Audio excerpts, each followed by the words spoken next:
Okay masters.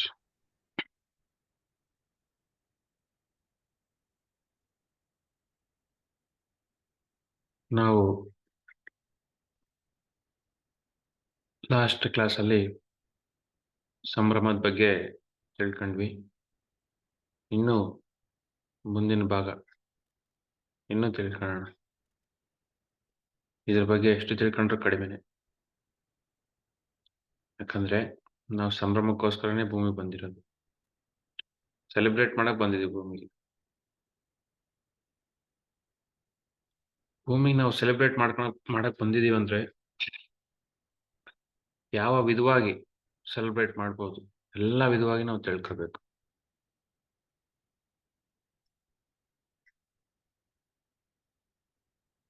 ಧ್ಯಾನದಿಂದನೇ ಈ ಪ್ರಪಂಚದ ತುಂಬಾ ಸಂಭ್ರಮ ಬರಕ್ ಸಾಧ್ಯ, ಬಿಟ್ರೆ ಬೇರೆ ದಾರಿ ಇಲ್ಲ. ಯಾಕೆ ಧ್ಯಾನದಿಂದ ಅಂದ್ರೆ, ಧ್ಯಾನದಿಂದ ಅಟ್ಯಾಚ್ಮೆಂಟ್ ಹೋಗುತ್ತೆ, ಬಂಧ ಹೋಗುತ್ತೆ, ಭವ ಬಂಧಗಳು ಸರಿಯಾಗ್ತವೆ. ಧ್ಯಾನದಿಂದ ಸತ್ಯ ಗೋಚರ ಆಗುತ್ತೆ, ಅರಿವಾಗುತ್ತೆ ಪ್ರತಿ ಮಾನವಗೂ ಕೂಡ. ಏನು ಸತ್ಯ ಅಂದ್ರೆ, ನಾನು ಆತ್ಮ ಪದಾರ್ಥ, ನಾನು ಶಾಶ್ವತವಾದವನು, ನಾನು ಇಲ್ಲಿ ಡ್ರಾಮಾ ಮಾಡಕ್ ಬಂದಿದ್ದೀನಿ, 4 ದಿನ ಡ್ರಾಮಾ ಮಾಡ್ತೀನಿ.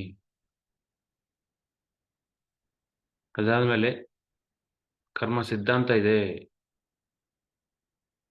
ಯಾವಾಗ ಧ್ಯಾನ ಮಾಡ್ತೀವಿ, ಕರುಣೆ ಬರುತ್ತೆ, ಎಲ್ಲರ ಮೇಲೆ ಕರುಣೆ ಬರುತ್ತೆ. ಎಲ್ಲರನ್ನೂ ಕೂಡ ಸಮಾನವಾಗಿ ನೋಡ್ತೀವಿ, ಡಿಫರೆನ್ಸ್ಗಳು ಇರಲ್ಲ. ಇಂಡಿಯಾ ಪಾಕಿಸ್ತಾನ ಇರಲ್ಲ, ಎಲ್ಲ ಕಡೆ ಒಂದೇ ಇರುತ್ತೆ. ದ್ವೇಷಗಳು ಹೋಗ್ತವೆ, ಕೋಪ ಹೋಗ್ತವೆ, ರಾಗ ದ್ವೇಷಗಳು ಹೋಗ್ತವೆ ಧ್ಯಾನಕ್ಕೆ ಬಂದ್ಮೇಲೆ. ಯಾವಾಗ ಅವೆಲ್ಲ ಹೋಗ್ತವೆ, ಸಹಜವಾಗಿ ಸಂಭ್ರಮ ಪ್ರಾರಂಭ ಆಗುತ್ತೆ. ಇದೇ ಇಲ್ಲ ಭೂಮಿಯಲ್ಲಿ. ಭೂಮಿಯಲ್ಲಿ ಏನ್ ಅನ್ಕೊಂಡಿದ್ದಾರೆ, ಇದೇ ಶಾಶ್ವತ, ದೇಹನೇ ಶಾಶ್ವತ, ನನ್ನ ಅಧಿಕಾರನೇ ಶಾಶ್ವತ, ಈ ಸಂಸಾರನೇ ಶಾಶ್ವತ, ಸಮಾಜನೇ ಶಾಶ್ವತ ಅನ್ಕೊಂಡಿದ್ದಾರೆ. ಪ್ರಾಪಂಚಿಕವಾಗಿ ಏನ್ ವಸ್ತುಗಳಿದಾವೆ ಅವೇ ಶಾಶ್ವತ ಅನ್ಕೊಂಡಿದ್ದಾರೆ. ಯಾಕಂದ್ರೆ ಆ ಒಂದು ಬಂಧ ನೋಡಿ, ಬಂಧದಲ್ಲಿ ಸಿಗಾಕೊಂಡಿದಾರಲ್ಲ, ಪ್ರಪಂಚ ತುಂಬಾ ಬಂಧದಲ್ಲಿ ಸಿಗಾಕೊಂಡಿದ್ದಾರೆ. ಅದು ಅಲ್ಲ. ಯಾವಾಗ ಈ ಬಂಧಗಳು ದೂರ ಆಗ್ತವೆ ಧ್ಯಾನದಿಂದ, ಸಹಜವಾಗಿ ಆನಂದ, ಸಂಭ್ರಮ ಪ್ರಾರಂಭ ಆಗುತ್ತೆ. ಡ್ಯಾನ್ಸ್, ಸೆಲೆಬ್ರೇಟ್ ಮಾಡ್ತೀವಿ ಲೈಫ್ನ. ನಿನ್ನೆ ನಮ್ಮ ಸುಬ್ರಹ್ಮಣ್ಯ ಸರ್ ಒಂದು ಅದ್ಭುತವಾದ, ಅವರು ಡೈಲಿ ಮಾಡ್ತಾ ಇರ್ತಾರೆ ಅವ್ರ ಕೋರ್ಟಲ್ಲಿ. ಆ ಗಂಡ ಹೆಂಡತಿ ಡಿವೋರ್ಸಿಗೆ ಹೋಗಿದ್ರು. ಆ ಫೋಟೋನ ಗ್ರೂಪಿಗೆ ಕಳಿಸ್ತೀವಿ ನಾವು.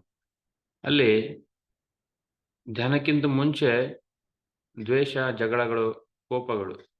ಧ್ಯಾನಕ್ಕೆ ಬಂದ್ಮೇಲೆ ಅವೆರಡು ಹೋದ್ವು, ಒಬ್ರನ್ನೊಬ್ರು ಅರ್ಥ ಮಾಡ್ಕೊಂಡ್ರು. ಈಗೋ ಇತ್ತು ಧ್ಯಾನಕ್ಕಿಂತ ಮುಂಚೆ, ನಾನ್ ದೊಡ್ಡವನು, ನೀನ್ ದೊಡ್ಡವನು, ನನ್ ತಪ್ಪು ನಿನ್ ತಪ್ಪು ಅಂತ. ಇದ್ದಾಗ ಏನಾಗುತ್ತೆ, ನಂದು ತಪ್ಪು ನಿನ್ ತಪ್ಪು, ನಾನ್ ದೊಡ್ಡ ನೀನ್ ದೊಡ್ಡ ಅಂದಾಗ ಏನಾಗುತ್ತೆ, ಬರೀ ಜಗಳಗಳಿರುತ್ತೆ, ಸೆಲೆಬ್ರೇಷನ್ ಇರಲ್ಲ. ಅಲ್ಲಿ ಬರೀ ತಿಕ್ಕಾಟ ಇರುತ್ತೆ, ಜಗಳಗಳಿರುತ್ತೆ. ಅಲ್ಲಿ ಎಲ್ಲಿ ಸೆಲೆಬ್ರೇಷನ್ ಕಾಣಕ್ಕಾಗಲ್ಲ. ಧ್ಯಾನಕ್ಕೆ ಬಂದ್ಮೇಲೆ ಅವೆಲ್ಲ ಹೋಗ್ತವೆ. ಅವೆಲ್ಲ ಹೋಗಿ ಸಂಭ್ರಮ ಪ್ರಾರಂಭ ಆಗುತ್ತೆ. ನಿನ್ನ ಕೋರ್ಟಲ್ಲಿ ಸಂಭ್ರಮ ಸ್ಟಾರ್ಟ್ ಆಯ್ತು, ಜಗಳ ಇತ್ತು, ಜಗಳದಿಂದ ಸಂಭ್ರಮ ಬಂತು. ಇದು ಒಂದು ಎಕ್ಸಾಂಪಲ್. ಈ ತರ ಪ್ರಪಂಚದಲ್ಲಿ ಎಷ್ಟಿದಾವೋ ಲೆಕ್ಕ ಇಲ್ಲ. ಪ್ರಪಂಚ ತುಂಬಾ ಜಗಳಗಳಿದಾವೆ, ಮನೆಯಲ್ಲೂ ಜಗಳಗಳಿದಾವೆ. ಪ್ರಪಂಚ ತುಂಬಾ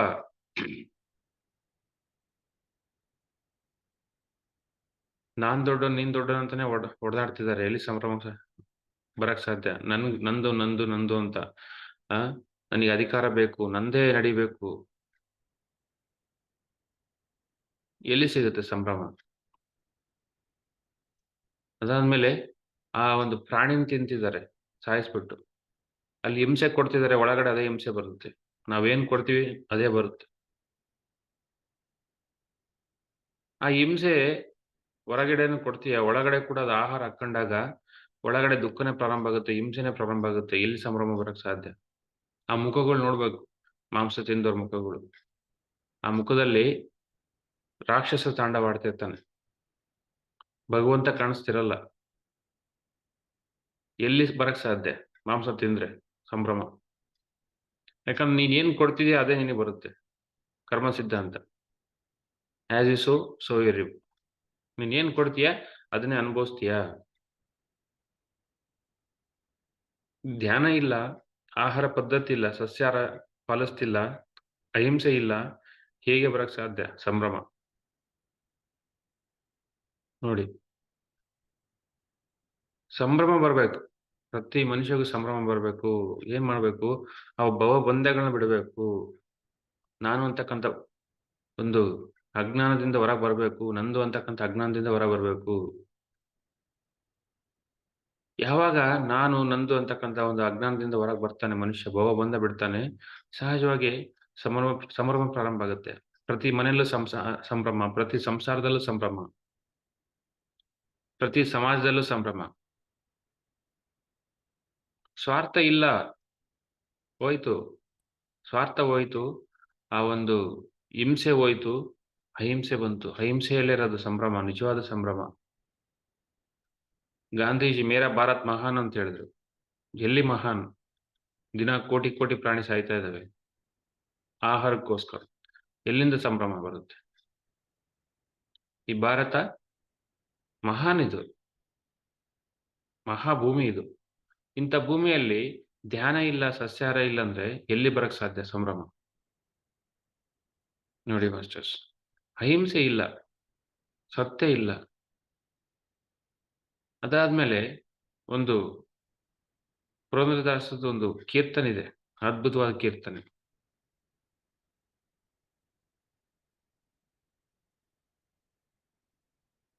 ತಂಬೂರಿ ಮೀಟಿದವ ಭವಾಪೆ ದಾಟಿದವ, ತಂಬೂರಿ ಮೀಟಿದವ ಭವಾಪೆ ದಾಟಿದವ, ಗೆಜ್ಜೆಯ ಕಟ್ಟಿದವ ತಾಳವ ಹಾಡಿದವ, ಸುರರು ಸೇರಿದವ ಅಂತ ಹೇಳ್ತಾರ ಅವ್ರು. ನೋಡಿ, ತಂಬೂರಿ ಮೀಟಿದವ ಅಂದ್ರೆ ತಂಬೂರಿನ ಧ್ಯಾನ.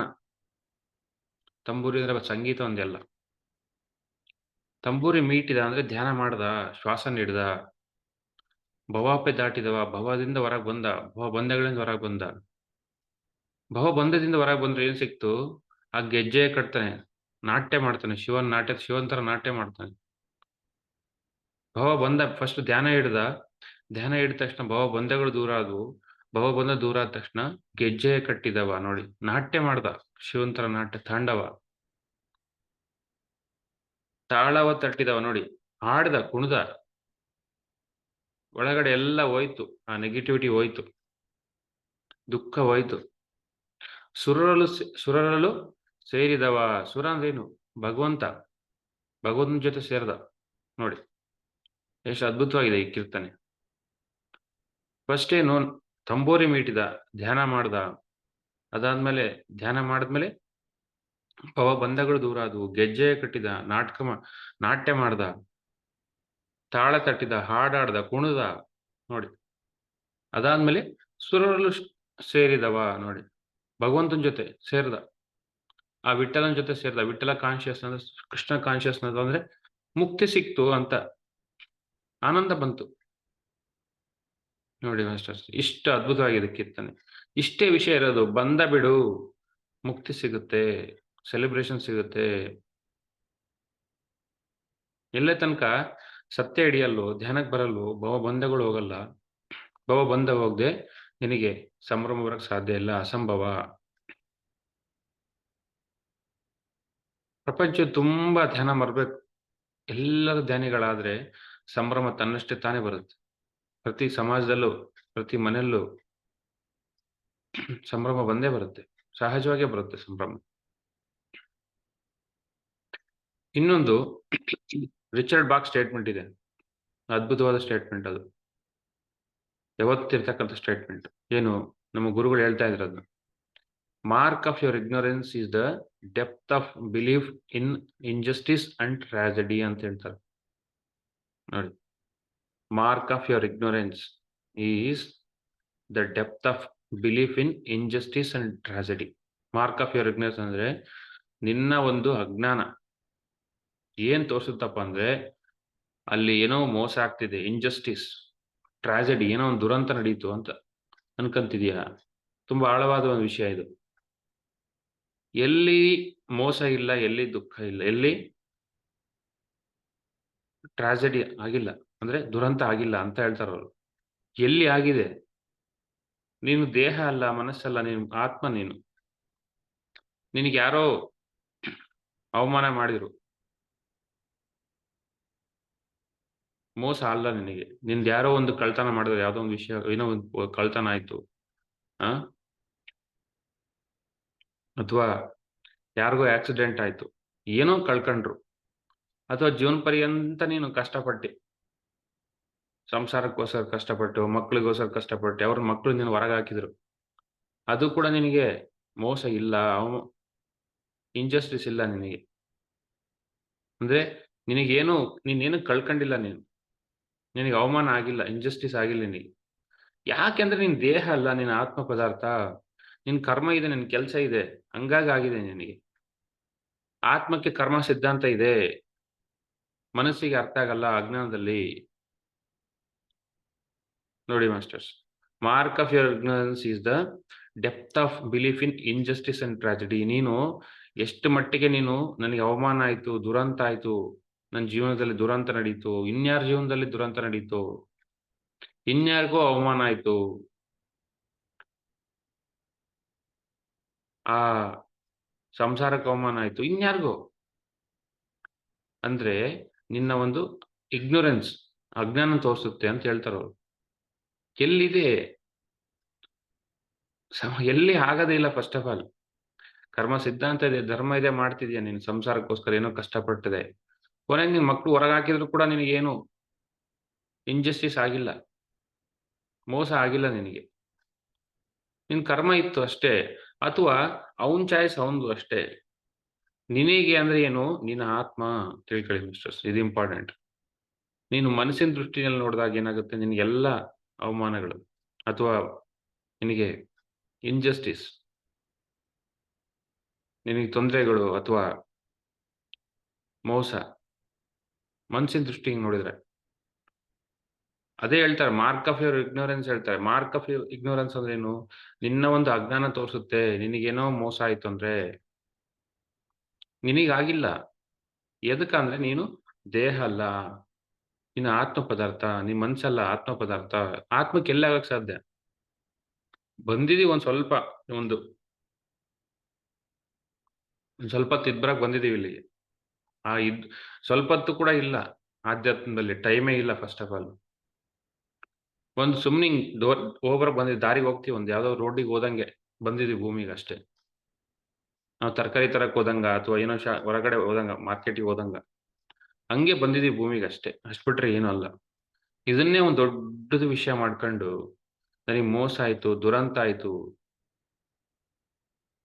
ಅಂದ್ರೇನು? ನಿನ್ನ ಅಜ್ಞಾನ ತೋರಿಸುತ್ತೆ. Your mark of your ignorance ಅಂತ ಹೇಳ್ತಾರವ್ರು ಅದಕ್ಕೆ. Mark of your ignorance. ನೋಡಿ ಮಾಸ್ಟರ್ಸ್, ನಿನ್ನ ಅಜ್ಞಾನನ ಎತ್ತಿ ತೋರಿಸುತ್ತದು. ನಿನಗೇನೋ ಮೋಸ ಆಯ್ತು, ದುರಂತ ಆಯ್ತಂದ್ರೆ ನಿನ್ನ ಅಜ್ಞಾನ ತೋರಿಸುತ್ತೆ. ಇನ್ಯಾರಿಗೋ ಮೋಸ ಆಯ್ತು, ದುರಂತ ಆಯ್ತು. ಕರೋನಾದಲ್ಲಿ ಎಷ್ಟೋ ಜನ ತೀರೋದ್ರು. ದೇಹ ಬಿಟ್ರು ಅಷ್ಟೇ. ಬಂದಿದ್ರು ಸುಮ್ನೆ ಒಂದ್ ದಾರಿಗೆ ಬಂದಿದ್ರು, ಭೂಮಿ ಅಂತಕ್ಕಂಥ ಒಂದ್ ದಾರಿಗೆ ಬಂದಿದ್ರು. ಬಿಟ್ಟು ಹೋದ್ರು ಅಷ್ಟೇ, ಏನಿಲ್ಲ. ಅಲ್ಲಿ ಎಲ್ಲಿದೆ ಮೋಸ, ಎಲ್ಲಿದೆ ಟ್ರಾಜಿಡಿ, ಎಲ್ಲಿದೆ? 1,00,000 ಜನ ತೀರೋದ್ರು, 5,00,000 ತೀರೋದ್ರು. ಎಲ್ಲಿ ಇಲ್ಲೇ ಇಲ್ಲ, ಸಾವೇ ಇಲ್ಲ ಫಸ್ಟ್ ಆಫ್ ಆಲ್. ಆಧ್ಯಾತ್ಮ ಏನ್ ಹೇಳುತ್ತೆ? ನೀನು ದೇಹ ಅಲ್ಲ, ಆತ್ಮ ಪದಾರ್ಥ. ಅದೇ ಮೂಲ ಸಿದ್ಧಾಂತ. ನೀನ್ ದೇಹ ಅಲ್ಲ, ಆತ್ಮ ಅಂದ್ಮೇಲೆ ನಿನಗೆ ಮಾನ ಇಲ್ಲ, ಅವಮಾನ ಇಲ್ಲ, ಕಷ್ಟ ಇಲ್ಲ, ನಷ್ಟ ಇಲ್ಲ, ಸಾವಿಲ್ಲ. ಇದೆ ಅನ್ಕೊಂಡ್ರೆ ಮಾರ್ಕ್ ಆಫ್ ಯುವರ್ ಇಗ್ನೋರೆನ್ಸ್. ನಿನ್ನ ಒಂದು ಅಜ್ಞಾನ ಅದಷ್ಟೇ. ನಿನ್ನ ಅಜ್ಞಾನನ ಎತ್ತಿ ತೋರಿಸುತ್ತೆ, ಅಷ್ಟ್ ಬಿಟ್ರೆ ಏನೂ ಅಲ್ಲ. ಇವೇ ಅರ್ಥ ಮಾಡ್ಕೋಬೇಕು ಮಾಸ್ಟರ್ಸ್, ಬೇರೆ ಏನಲ್ಲ. ದಿನ ದಿನ ಏನ್ ಅರ್ಥ ಮಾಡ್ಕೋಬೇಕು? ಆ ಒಂದು ಇಗ್ನೋರೆನ್ಸ್ ಇಂದ ಹೊರಗೆ ಬರ್ಬೇಕು. ನನಗೇನೋ ಗೊತ್ತಾಗ್ತಿಲ್ಲ, ನನ್ಗೇನೋ ಧ್ಯಾನ ಚೆನ್ನಾಗಾಗಿಲ್ಲ ಅಂತಂದ್ರೆ ಅದು ಕೂಡ ಅಜ್ಞಾನನೇ. ಆಗಿಲ್ಲ ಅಷ್ಟೇ. ನಿನಗೆ ಯಾವತ್ತು ಧ್ಯಾನನೇ, ನೀನು ಯಾವತ್ತು ಧ್ಯಾನನೇ ನೀನು. ನೀನು ಆತ್ಮ ನೀನು. ಆತ್ಮ ಅಂದ್ರೇನೆ ಧ್ಯಾನ, ಬೇರೆ ಏನಿಲ್ಲ. ಮತ್ತ್ಯಾಕಾಗಿಲ್ಲ ಧ್ಯಾನ ನಿನಗೆ? ನೀನ್ ಮನ್ಸಲ್ಲಿದ್ದಾಗ ಧ್ಯಾನ ಇಲ್ಲ. ಮನ್ಸಲ್ಲಿದ್ದಾಗ ಅನಾರೋಗ್ಯ ಇದೆ ಅಷ್ಟೇ. ಮನ್ಸಿಂದ ಹೊರಗ್ ಬಾ. ಆ ರಮಣ ಮಹರ್ಷಿಗೆ ಕ್ಯಾನ್ಸರ್ ಆದ್ರೂ ಕೂಡ ಆರಾಮಾಗಿ ಅದಿದ್ರೆ ಇರ್ಲಿ ಬಿಡು ಅಂತ ಹೇಳಿದ್ರು ಅವ್ರು. ಅದ್ರ ಇಷ್ಟ ನೋಡಿ. ಅದು ಅಂದ್ರು ಹೊರ್ತು ನಂದು ಅನ್ಲಿಲ್ಲ ಅದು ಅವರು. ಯಾಕಂದ್ರೆ ಅವ್ರು ಯಾವಾಗ್ಲೂ ತಮ್ಮನ್ನ ಆತ್ಮ ಪರವಾಗಿ ನೋಡ್ಕೊಂಡ್ರು ಹೊರತು ದೇಹ ಪರವಾಗಿ ನೋಡ್ಕೊಳ್ಳಿಲ್ಲ. ಅವ್ರಿಗೇನು ಅದು ದುರಂತ ಅನ್ಸ್ಲಿಲ್ಲ. ಅವ್ರಿಗೇನು ನೋವು ಅನ್ಸ್ಲಿಲ್ಲ ಅದು. ನಮ್ಮ ಗುರುಗಳಿಗೆ 2 ಕಿಡ್ನಿ ಫೇಲ್ ಆದ್ರೂ ಕೂಡ ಏನು ದುಃಖ ಇರಲಿಲ್ಲ. ಅದ್ಭುತವಾಗಿದ್ರು ಒಂದೂವರೆ ವರ್ಷ. ನೋಡಿ. ಯಾಕಂದ್ರೆ ಯಾವಾಗ್ಲೂ ಆತ್ಮಸ್ಥಿತಿಯಲ್ಲಿ ಇದ್ರು ಅವರು. ಯಾವಾಗ ನಾವು ಆತ್ಮಸ್ಥಿತಿಯಿಂದ ದೂರ ಆದ್ವಿ ಅನ್ಕೊಳ್ಳಿ, ಎಲ್ಲ ಪ್ರಾರಂಭ ಆಗುತ್ತೆ. ಏನು ಪ್ರಾರಂಭ ಆಗುತ್ತೆ? ಇಗ್ನೋರೆನ್ಸ್ ದುಃಖ. Mark of your ignorance is the depth of belief in injustice and ಟ್ರಾಜೆಡಿ.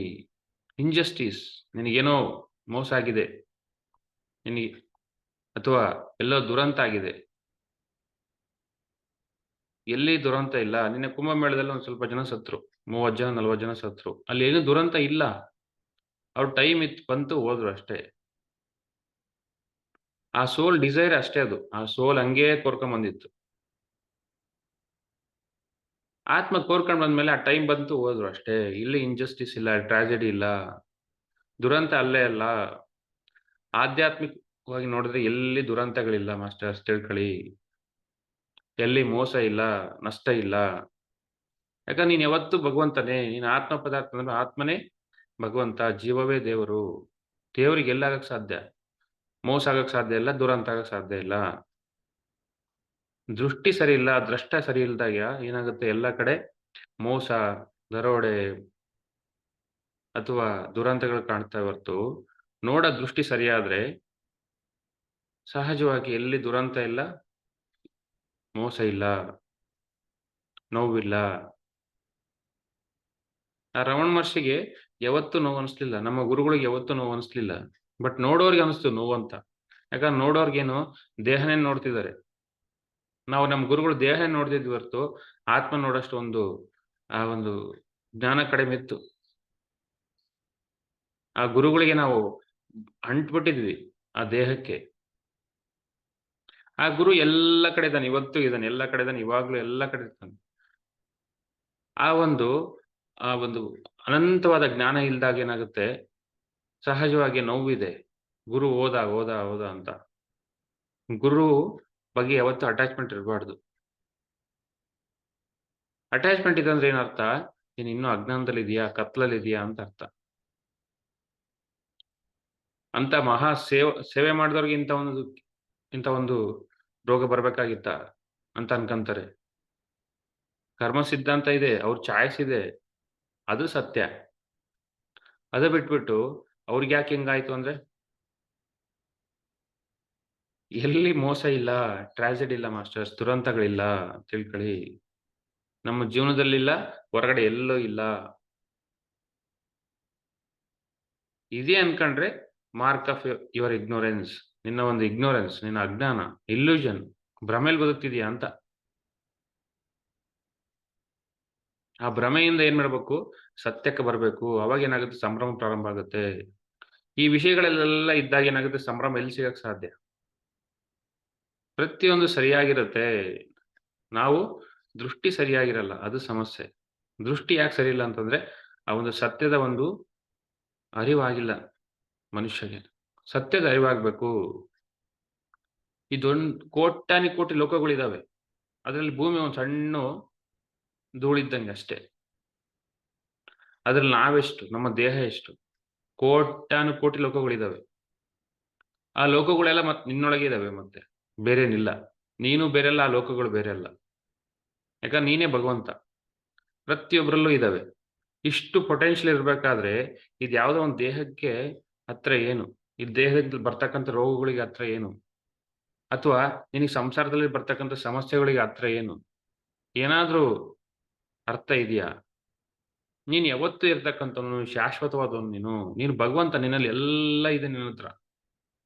ನಿನ್ನತ್ರ ಏನೂ ಕಡಿಮೆ ಇಲ್ಲ. ಎಲ್ಲಾನೂ ಇದೆ ನಿನ್ನತ್ರ. ಪ್ರತಿಯೊಬ್ಬರ ಹತ್ರ ಕೂಡ ಇದೆ. ಮತ್ತೆ ದುಃಖ ಎಲ್ಲಿ ಬಂತು? ದುಃಖ ಇದೆ, ಮೋಸ ಇದೆ, ದುರಂತಗಳಿದೆ ಅಂದ್ರೇನು? ನಿನ್ನ ಅಜ್ಞಾನ ತೋರಿಸುತ್ತೆ. Mark of your ignorance. ದಿನ ಒಂದು 10 ಸತಿ ಹೇಳಿ ಮಾಸ್ಟರ್ಸ್ ಇದನ್ನ. Mark of your ignorance is the depth of belief in injustice and tragedy. Richard box statement ಇದು. ಕೋಟಿ ಲೋಕಗಳು ಇದಾವೆ ನಿನ್ನೊಳಗಡೆ. ಎಷ್ಟೋ ಇದೆ ನಿನ್ನೊಳಗಡೆ. ಅದು ಇರ್ಬೇಕಾದ್ರೆ ಇನ್ನು ಈ ದೇಹಕ್ಕೆ, ಈ ಸಂಸಾರಕ್ಕೆ ಇನ್ನು ಏನ್ ಲೆಕ್ಕ? ನೋಡಿ. ಏನೋ ಆ ದಾರಿ ಗೊತ್ತಿರ್ಲಿಲ್ಲ. ಭೂಮಿ ಅನ್ನುವಂತ ಒಂದು ಯಾವ್ದೋ ಒಂದು ಪ್ಲೇಸ್ ಇದೆ. ಅಲ್ಲಿ ಹೋಗೋಣ ಹೆಂಗಿರುತ್ತೆ ಅಂತ ಗೊತ್ತಿರ್ಲಿಲ್ಲ. ಬಂದಿದೀವಿ ಅಷ್ಟೇ. ಒಂದು ಸ್ಕೂಲಿಗೆ ಬಂದಿದೀವಿ. ಆ ಸ್ಕೂಲೇ ನಿಜ ಅನ್ಕೊಂಡ್ರೆ ಏನು? ಒಂದಲ್ಲ ಒಂದಿನ ಸ್ಕೂಲಿಂದ ಕೆಲಸ ಮಾಡ್ಲೇಬೇಕಲ್ಲ. ಸ್ಕೂಲು, ಕಾಲೇಜ್ ಮುಗಿಸಿದ ತಕ್ಷಣ ನಾವು ಕೆಲ್ಸಕ್ಕೆ ಹೋಗ್ತೀವಿ. ಆ ಸ್ಕೂಲೇ ಶಾಶ್ವತ ಅಲ್ಲ. ಸ್ಕೂಲು ಒಂದ್ ಟೈಮ್ ಇದೆ. ಮುಗೀತು. ಆಮೇಲೆ ಅದಾದ್ಮೇಲೆ ಮತ್ತೆ ಬೇರೆಲ್ಲೋ ಹೋಗ್ತೀವಿ. ಬೇರೆ ಲೋಕಕ್ಕೆ ಹೋಗ್ತೀವಿ. ಬೇಕಂದ್ ಲೋಕಕ್ಕೆ ಹೋಗ್ತೀವಿ. ಏನ್ ಬೇಕಂದ್ರೂ ಪಡಿಬೋದು. ಏನ್ ಬೇಕಂದ್ರೂ ಪಡಿಬೋದು. ಎಲ್ಲಿ ಬೇಕಂದ್ರೂ ಹೋಗ್ಬೋದು. ಅದಿರ್ಬೇಕಾದ್ರೆ ಮತ್ತ್ಯಾಕೆ ದುಃಖ? ಯಾಕೆ ದುಃಖ ಅಂತಂದ್ರೆ ನಮ್ಗೆ ಕೊನೆ ಅನ್ಕೊಂಡ್ಬಿಟ್ಟಿದೀವಿ. ದೇಹ ಹೋದ್ರೆ ಮುಗೀತು ಜೀವನ ಅನ್ಕೊಂಡಿದೀವಿ. ಎಲ್ಲಿ ಕೊನೆ ಇಲ್ಲ ತಿಳ್ಕೊಳ್ಳಿ ಮಾಸ್ಟರ್ಸ್. ಇದೆ ಅನ್ಕೊಂಡ್ರೆ ಮತ್ತೆ ನಾವು ದುಃಖದಲ್ಲಿದೀವಿ ಅಂತ ಅರ್ಥ. ಅದು ಮತ್ತೆ ಅಜ್ಞಾನದಲ್ಲಿದೀವಿ ಅಂತ ಅರ್ಥ.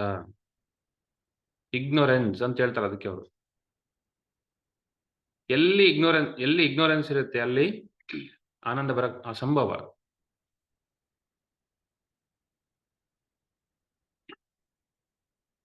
ಪ್ರತಿಯೊಬ್ರು ಕೂಡ ಸತ್ಯಕ್ಕೆ ಯಾವಾಗ ಬರ್ತಾರೆ, ಆ ಪುರಂದರದಾಸ ಕೀರ್ತನೆ ತರ ಸಂಭ್ರಮ ಮಾಡ್ತಾರೆ ಎಲ್ಲರೂ. ತಂಬೂರಿ ಮೀಟಿದವ, ಪವಾಪೆ ದಾಟಿದವ, ಗೆಜ್ಜೆ ಕಟ್ಟಿದವ, ತಾಳವ ತಟ್ಟಿದವ, ಸುರರಳು ಸೇರಿದವ. ನೋಡಿ, ಆ ಭಗವಂತನ ಜೊತೆ ಸೇರ್ತಾರೆ ಅಂತ. ಆ ಒಂದು ಮೂಲ ಚೈತನ್ಯನ ಜೊತೆ ಒಂದಾಗ್ತೀವಿ ಅಂತ. ಎಂತ ಅದ್ಭುತವಾದ ವಿಷಯ. ವಿಷಯಗಳಿಷ್ಟೇ ಮಾಸ್ಟರ್ಸ್. ಯಾವಾಗ್ಲೂ ಭವ ಬಂದ ಬಿಟ್ರೆ ಎಲ್ಲ ಸ್ಪಷ್ಟ ಆಗುತ್ತೆ. ಸತ್ಯ ಗೋಚರ ಆಗುತ್ತೆ ನಿನಗೆ. ಸ್ಪಷ್ಟವಾಗಿ ಗೋಚರ ಆಗುತ್ತೆ. ಆ ಹುಣ್ಣಿಮೆ ಬೆಳದಿಂಗಳ ತರ ಗೋಚರ ಆಗುತ್ತೆ. ಆ ಮೋಡ ಇದ್ರೆ ಆ ಬೆಳದಿಂಗಳು ಎಲ್ಲಿ ಕಾಣಕ್ ಸಾಧ್ಯ? ಆ ಕಪ್ಪು ಮೋಡ ಸರಿದಾಗ ಆಟೋಮೆಟಿಕ್ ಬೆಳದಿಂಗಳು ಬರುತ್ತೆ. ಅದೇ ತರ ನಿನ್ ಜೀವನದಲ್ಲೂ ಕೂಡ ಬೆಳಕು ಬರುತ್ತೆ. ಏನು ಬೆಳಕು? ಸತ್ಯದ ಬೆಳಕು ಬರುತ್ತೆ. ಜ್ಞಾನದ ಬೆಳಕು ಬರುತ್ತೆ. ಏನ್ ಮಾಡ್ಬೇಕಪ್ಪ ಅಂದ್ರೆ ಧ್ಯಾನ ಬಿಟ್ರೆ ಬೇರೆ ದಾರಿ ಇಲ್ಲ. ಧ್ಯಾನ ಮಾಡಿದಾಗ ಏನಾಗುತ್ತೆ? ಭವಬಂಧಗಳು ದೂರ ಆಗ್ತವೆ. ಆ ಒಂದು ಅಜ್ಞಾನ ಕತ್ಲು ದೂರ ಆಗುತ್ತೆ. ಸರಿಯುತ್ತೆ ಕತ್ಲು. ಸೈಡಿಗೆ ಬರುತ್ತೆ. ಕತ್ಲು ಸೈಡಿಗೆ ಬಂದಾಗ ಬೆಳಕು ಕಾಣಿಸುತ್ತೆ. ನಿನ್ನೊಳಗಿರ್ತಕ್ಕಂಥ ಬೆಳಕು ಕಾಣಿಸುತ್ತೆ. ನಿನ್ನೊಳಗಿರ್ತಕ್ಕಂಥ ಜ್ಞಾನ ಕಾಣಿಸುತ್ತೆ. ನಿನ್ನೊಳಗಿರ್ತಕ್ಕಂಥ ಪೊಟೆನ್ಷಿಯಲ್ ಶಕ್ತಿ ಕಾಣಿಸುತ್ತೆ ನಿನಗೆ. ಎಲ್ಲೇ ತನಕ ಧ್ಯಾನಕ್ಕೆ ಬರಲ್ವೋ ಅಹಂ ದೇಹಾಸ್ಮಿ. ಯಾವಾಗ ಧ್ಯಾನಕ್ಕೆ ಬರ್ತೀವಿ ಅಹಂ ಬ್ರಹ್ಮಾಸ್ಮಿ. ನೋಡಿ, ಬ್ರಹ್ಮಾಂಡವೇ ಇದೆ ನಿನ್ನ ಒಳಗಡೆ. ಮತ್ತೆ ಯಾಕೆ ನಿನಗೆ ದುಃಖ?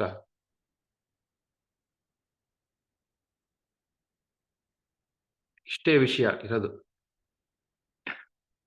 Thank you misters.